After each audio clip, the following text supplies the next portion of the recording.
Namaskar. A warm welcome to World News, an Indian perspective on All India Radio. This is R.S. Raghu, bringing glimpses of major developments of the day from across the globe. The headlines. Prime Minister Narendra Modi gives a clarion call for concerted action against terrorism at BRICS Summit. New Delhi says reforms at the UN Security Council is the need of the hour. US President-elect Joe Biden urges Trump administration to facilitate the transition to fight the raging COVID pandemic. Australian Prime Minister Scott Morrison arrives in Tokyo. Japan-Australia military pact high on the agenda. SpaceX crew Dragon safely docks at the International Space Station.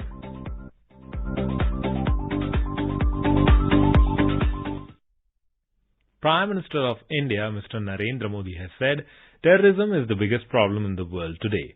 Addressing the 12th BRICS Summit via video conference this evening, he stressed that countries that give protection and support to terrorists must be held accountable. He expressed happiness that under Russia's leadership, BRICS counter-terrorism strategy has been given final touch. आतंकवाद आज विश्व के सामने सबसे बड़ी समस्या है। हमें यह सुनिश्चित करना होगा कि आतंकवादियों को समर्थन और सहायता देने वाले देशों को भी दोषी ठहराया जाए और इस समस्या का संगठित तरीके से मुकाबला किया जाए। The Prime Minister emphasized that reforms in the UN Security Council are very important. He said India expects support from BRICS partners on the issue. He pointed out that several other international organizations are not functioning as per the contemporary realities and institutions like WTO, IMF and WHO need improvement. Bharat का मानना है कि UN security council में reforms बहुत ही अनिवार्य है। इस विषय पर हमें अपने ब्रिक्स पार्टनर्स के समर्थन की अपेक्षा है। यूएन के अतिरिक्त कई अन्य अंतर्राष्ट्रीय संस्थाएं भी वर्तमान वास्तविकताओं के अनुसार काम नहीं कर रहे हैं। WTO, IMF, WHO जैसे इंस्टीट्यूशंस में भी सुधार होना चाहिए। US President-elect Joe Biden on Monday urged the Trump administration to facilitate the transition to the new administration with a view to fight the raging COVID pandemic. Cautioning the public that things are going to get worse before they get better, he said that the country needs to come together in a national strategy to combat the coronavirus. It's great news that Moderna and Pfizer have each come up with vaccines that are in excess of 90% effectiveness. And getting a vaccine and a vaccination, though, are two different things. Everyone on our call today and our Zoom today agreed that the sooner we have access to the administration's distribution plan, the sooner this transition would be smoothly moved forward. The refusal of Democrats and Republicans to cooperate with one another is not due to some mysterious force beyond our control. It's a conscious decision. India's permanent representative at the UN, Ambassador T.S. Tirumurti, issued a strongly worded statement on the status of reform of the UN Security Council, UNSC. Calling the UNSC an impaired organ, Ambassador Tirumurti described the intergovernmental negotiations akin a university debate platform rather than a serious result-oriented process. Just a handful of countries don't want us to proceed. They have stopped the IGN from progressing. Firstly, we want the application of the General Assembly rules of procedure to the IGN to bring about an open, inclusive and transparent process. Secondly, we call for text-based negotiations to start. A text reflecting all positions and proposals from member states will be necessary to make progress. Thirdly, let us reaffirm our firm support for the common African position as specified in the Esselvini Consensus and Sirte Declaration. This is All India Radio, giving you the world news. Prime Minister of India, Mr. Narendra Modi, on Tuesday said that the COVID-19 is an opportunity to build resilient cities and systems for the future. He added that the pandemic has shown that people are the biggest resources in our cities. Addressing third annual Bloomberg New Economy Forum on the topic of cities in a post-COVID world, he said that while cities are the engines of the growth, the pandemic has exposed their vulnerabilities.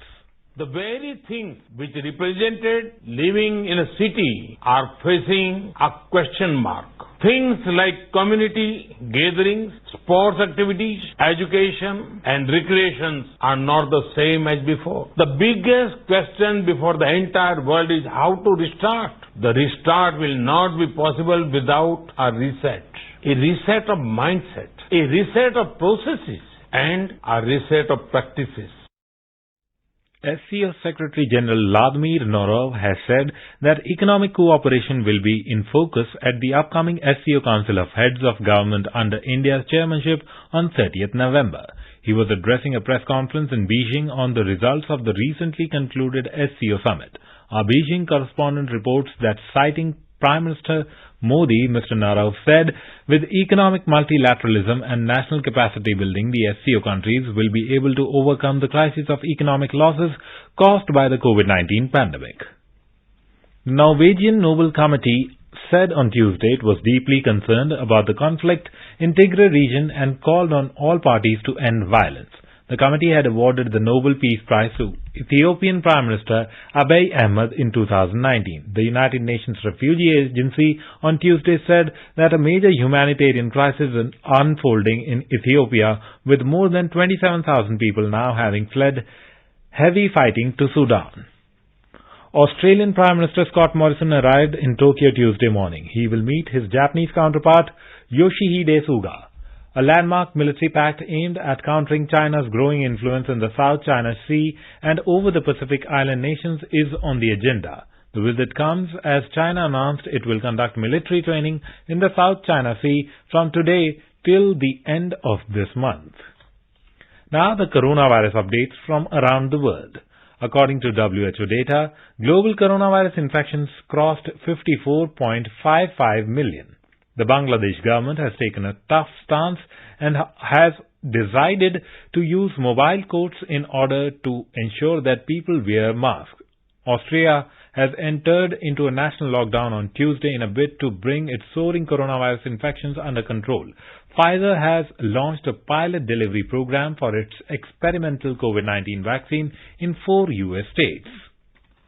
Chinese President Xi Jinping today said that China is prepared to have cooperation with India on COVID-19 vaccines. Speaking at the BRICS summit through video conference, he said that Chinese companies are working with their Russian and Brazilian partners on phase 3 clinical trials of vaccines. They are also prepared to have cooperation with South Africa and India. He further said that it is important to support WHO's crucial leadership role in this endeavor. In Thailand, the police fired water cannon and tear gas at protesters marching on Parliament on Tuesday. In an escalation of the protests which erupted in July, protesters demanded the removal of Prime Minister Prayut Chan-o-cha and for reforms to the constitution and the monarchy. Hurricane Iota made landfall in Nicaragua on Tuesday, blowing sustained winds of nearly 155 miles per hour. This is the second giant storm to strike Central America this month. NASA's SpaceX Crew 1 arrived at the International Space Station ISS on Tuesday. In a historic collaboration between NASA and privately owned SpaceX, the crew, known as Crew Dragon, comprising of 3 Americans and 1 Japanese astronaut, emerged from the capsule and boarded the station. Moving on to sports. In tennis, Russian Daniil Medvedev beat German Alexander Zverev in the ATP finals in London. He will face Novak Djokovic next as the Serb defeated Argentine Diego Schwartzman. India is celebrating the 151st birth anniversary of Mahatma Gandhi. Before we end, let us listen to his favorite bhajan, Vaishnavajan, by artists from Argentina.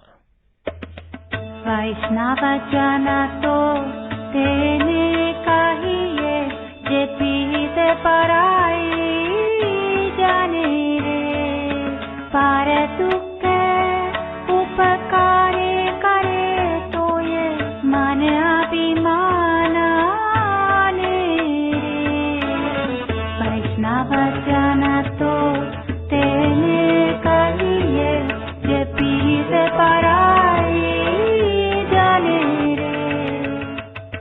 And with that, we end this bulletin. See you at the same time tomorrow with the next edition of World News.